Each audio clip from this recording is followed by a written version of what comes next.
जमाने पे मौसम सुहाने पे इस दिल दीवाने पे हिंदुस्तानी सिनेमा के संगीत जगत में मोहम्मद रफी का नाम एक ऐसी मिसाल है जो जीवन के हर रंग को अपने स्वरों में समेट लेता है। तुम भुला न दोगे सपने ये सच ही हो। चाहे वह इश्क मोहब्बत का जुनून हो या जीवन की छोटी बड़ी खुशियाँ, रफी साहब के गाने हर मन के तार छू जाते हैं। तेरा अल्लाह अल्लाह बातें तेरी माशा अल्लाह, बड़ी बड़ी आंखों वाली जादू किया तूने वल्ला।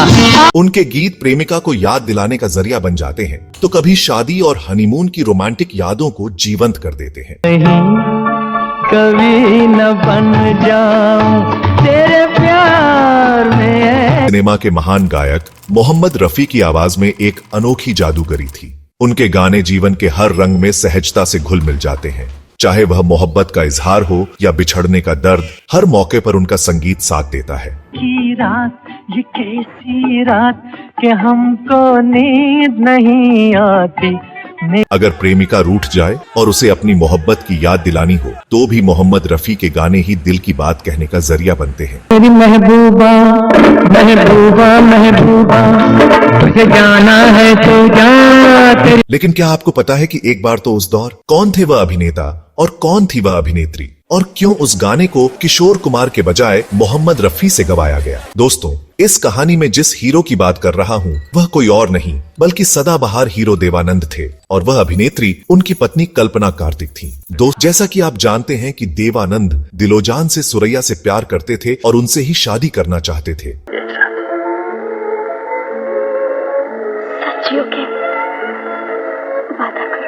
लेकिन किस्मत को कुछ और ही मंजूर था। सुरैया से उनकी शादी नहीं हो पाई। दिल तोड़ कर जाने वाले क्या तुम्हारी मोहब्बत। और इसके बाद देवानंद की जिंदगी में आई कल्पना कार्तिक।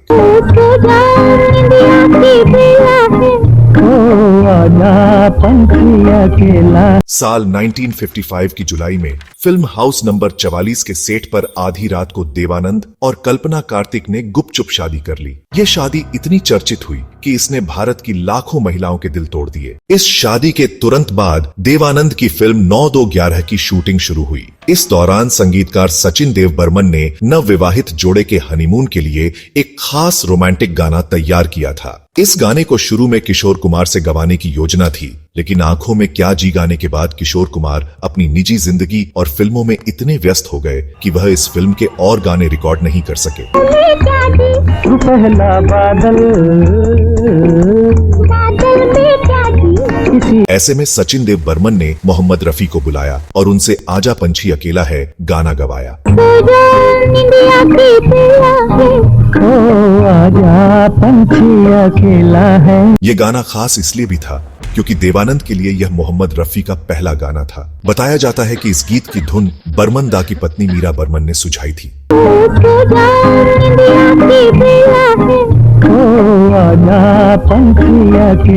देवानंद और सचिन देव बर्मन का रिश्ता सिर्फ पेशेवर नहीं था बल्कि इससे कहीं गहरा था। देवानंद उन्हें अपना मार्गदर्शक मानते थे और बर्मन दा को भी देवानंद के प्रति गहरा स्नेह था। यही कारण था कि सचिन देव बर्मन ने देवानंद और कल्पना कार्तिक की शादी का तोहफा देने के लिए खास हनीमून सॉन्ग बनाया था। सचिन देव बर्मन ने एक बार कहा था, मेरा देवानंद के साथ एक खास रिश्ता है। यह सिर्फ प्रोफेशनल नहीं है बल्कि इससे कहीं ज्यादा गहरा है। आजा पंछी अकेला है। मोहम्मद रफी ने इस गाने को इतनी खूबसूरती से गाया कि देवानंद और कल्पना कार्तिक के हनीमून का हर लम्हा संगीत से महक उठा। यह गाना न सिर्फ देवानंद के करियर का एक मील का पत्थर बना बल्कि इसने मोहम्मद रफी को देवानंद की आवाज बना दिया। आजा पंछी अकेला है। तो दोस्तों, यह गाना आपको कैसा लगता है? इस गाने के बारे में आप क्या कहना चाहते हैं? यह कहानी न सिर्फ हिंदी सिनेमा के संगीत और उसके महान कलाकारों की याद दिलाती है बल्कि यह भी बताती है कि कैसे एक गाना किसी के जीवन का हिस्सा बन जाता है। अगर यह कहानी आपको पसंद आई हो तो इसे लाइक करें, शेयर करें और हमारे चैनल को सब्सक्राइब करें। नमस्कार।